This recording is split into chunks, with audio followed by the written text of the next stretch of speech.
방법에 대해서 이제 슬슬 들어가 보려고 하는데요. 지난번에 말씀드린 것처럼 사람은 유전 연구를 직접 하기가 너무 힘든 조건이 많았어요. 그렇죠? 그래서 사람의 유전 연구 방법은 따로 좀 우리가 하는 방법이 있었어요. 그래서 그거에 대해서 오늘 얘기 좀 하려고 하는데, 첫 번째 사람의 유전 연구 방법 첫 번째입니다. 첫 번째 뭐냐? 가계도 조사예요. 가계도 조사. 가계도가 뭔가요? 네, 옛날 할아버지서부터 그 다음 밑에 할아버지, 밑에 할아버지, 밑에 할아버지 쭉 내려오다가 아버지, 나, 그리고 밑에 자손, 자손, 자손. 그러면 한 집안이 대대로 내려오는 족보가 만들어지죠. 그런 족보 같은 거예요. 그거를 그림으로 쫙 이렇게 표현을 하면 그게 가계도가 돼요. 한 집안의 내력인 거죠. 그러면 거기 특정 형질들이 막 이렇게 밑으로 밑으로 전파되어지고 내려오고 있는 유전 환경을 볼 수가 있어요.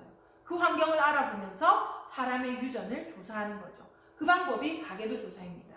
그래서 특정한 유전 형질을요, 갖고 있는 집안이 있겠죠. 그 집안의 그 집안 족보를 쫙 내려보면서 가계도를 보는 거예요. 그래서 선조로부터 어디까지? 자손까지 쭉 해서 어떻게 특정한 유전 형질이 어떻게 나타나는지 또 어떻게 유전되는지 하는 것을 우리가 알아보는 방법, 그게 사람 유전 연구의 첫 번째 방법, 가계도 조사였어요.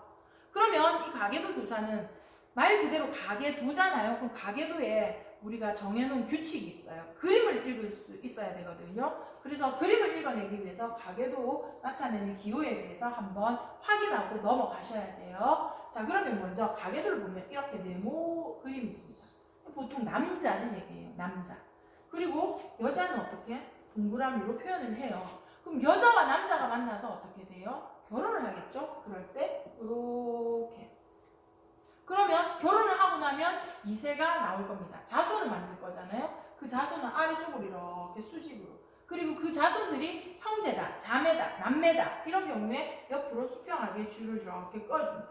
그리고 내려주면서 아들이면 네모, 그 다음에 딸이면 뭐예요? 동그라미. 이렇게 남자는 네모, 여자는 동그라미로 표현을 해주죠. 그런데 한 뱃속에서 한꺼번에 수정이 되어가지고 한꺼번에 태어나는 쌍둥이들 있잖아요. 그 쌍둥이들은 일란성이 있고 이란성이 있는데 수정란 하나에서 똑같은 모습으로 태어나는 쌍둥이 일란성은 어떻게 표현하느냐? 일란성은 이렇게 내려왔다가 다시 이렇게 짝대기를 이렇게 갈라줘요. 대신에 이 친구들은 성별이 똑같잖아요. 그래서 같은 성별을 가진다는 거, 이렇게 가지면 일란성이에요. 그런데 하나의 수정란이 아니고요. 엄마 뱃속에서 배란이 동시에 몇 개가 되어졌어요.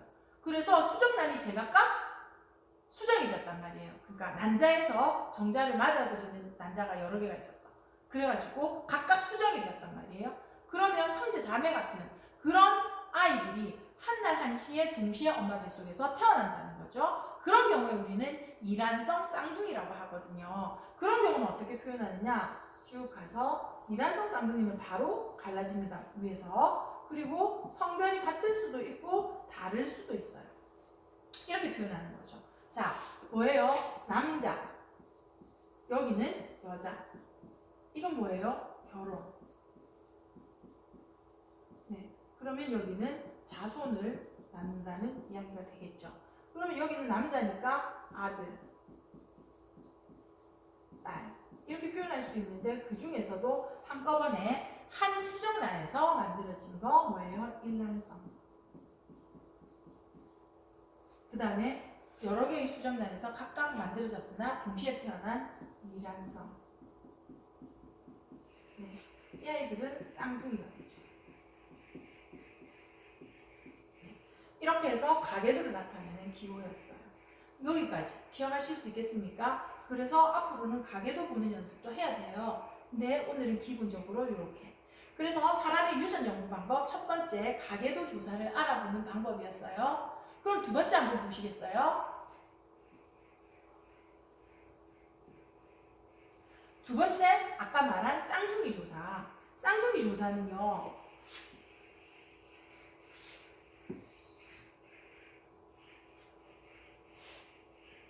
제가 이거 칠판을 잘 안 해봐서 자꾸 펜으로 돌리고 쌍둥이 조사 들어갈게요. 두 번째 쌍둥이 조사, 유전 연구 방법 두 번째죠, 그죠? 자, 이 두 번째 쌍둥이 조사는요, 유전자 구성이 같은 쌍둥이, 일란성이라고 해요.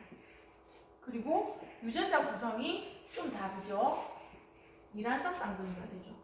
이 아이들을 연구해 보는 거예요. 그래서 사람이 환경에 영향을 얼마나 많이 받고 유전적으로는 어떤 영향을 받았는지 비교 조사해 볼 수 있는 방법, 쌍둥이 조사예요. 무엇과 무엇? 유전과 환경의 영향을 연구하는 방법이 쌍둥이 조사입니다. 한 번 더, 쌍둥이 조사는 무엇과 유전과 환경의 영향을 연구하는 방법이라는 거 알아두시면 좋겠어요. 그럼 여기 일란성 쌍둥이와 이란성 쌍둥이가 있잖아요. 거기에 대해서 조금 더 알아보도록 할게요. 자, 그럼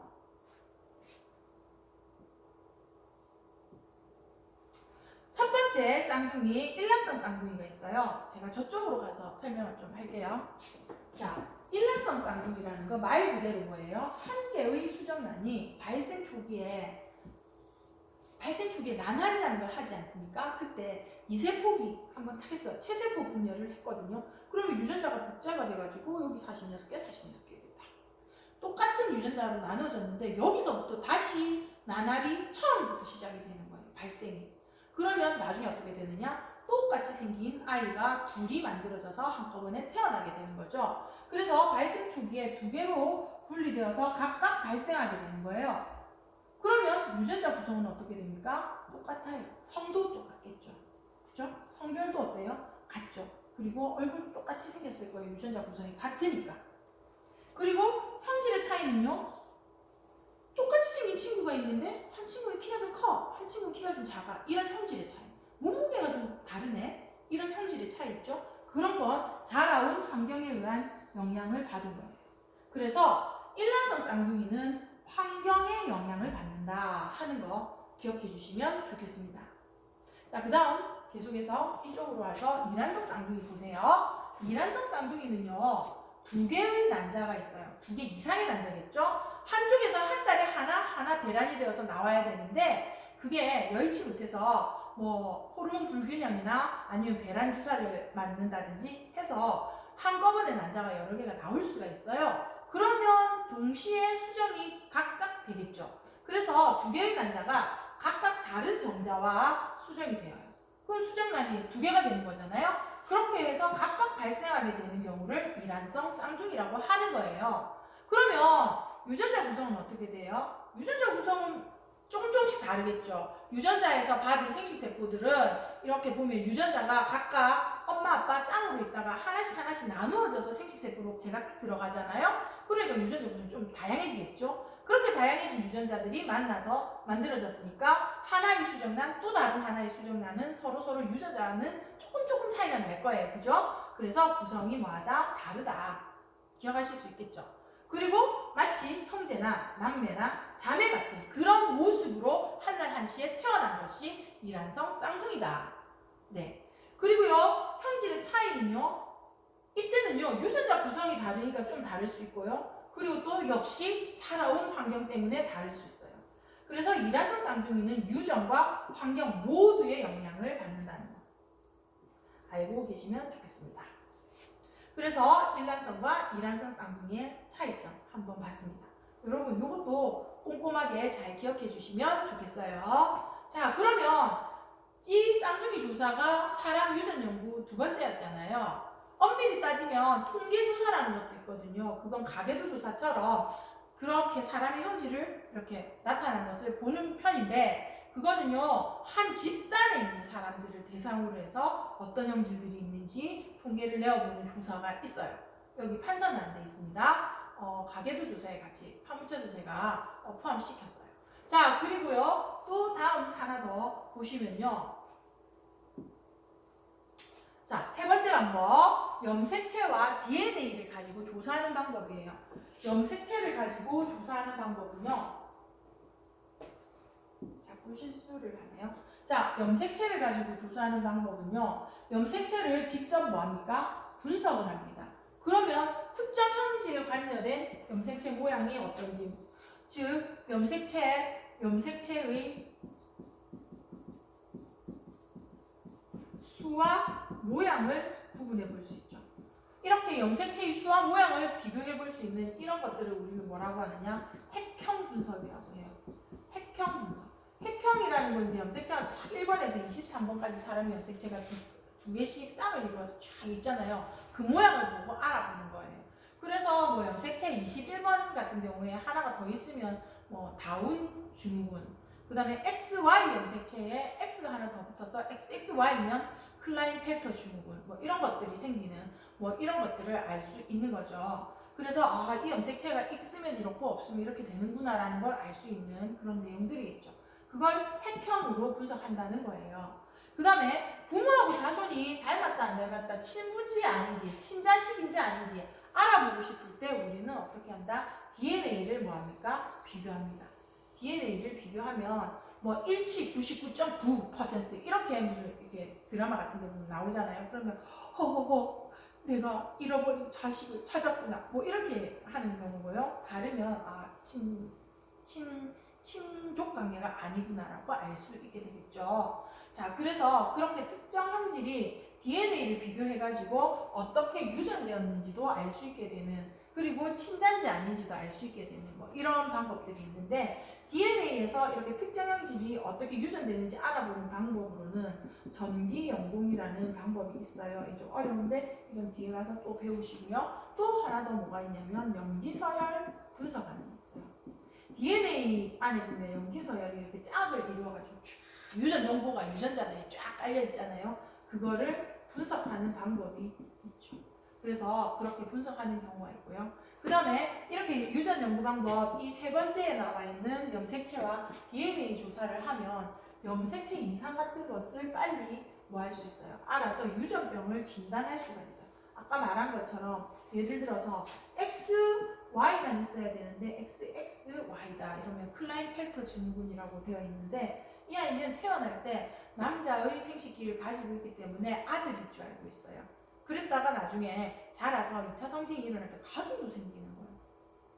그러면 그 친구 얼마나 충격이 크고 가족들 얼마나 놀라겠어요. 미리 알아서 염색체 이상이 있으면 거기에 대비해서 상담도 받고 교육도 받고 하면서 아이가 인생을 준비해가면서 자라나갈 수 있을 것 같지 않습니까? 그래서 그런 거 할 때 되게 필요하고 유익하고, 그리고 그런 일이 왜 일어나는지를 알고 있으면 대비할 수 있으니까 사람의 유전 연구에 필요한 방법이라고 할 수 있어요.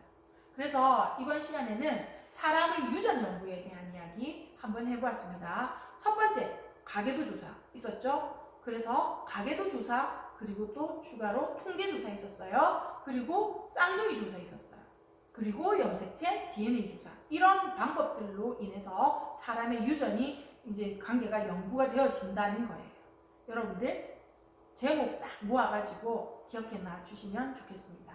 하나하나 내용도 봐주시면 좋고요. 그래서 이 내용도 계속 반복해서 봐주시면 좋겠어요. 자, 그러면 계속해서 제 강의 재미없지만 그래도 열심히 들어주시고요. 구독, 좋아요, 알림 설정 부탁드립니다. 여러분 안녕.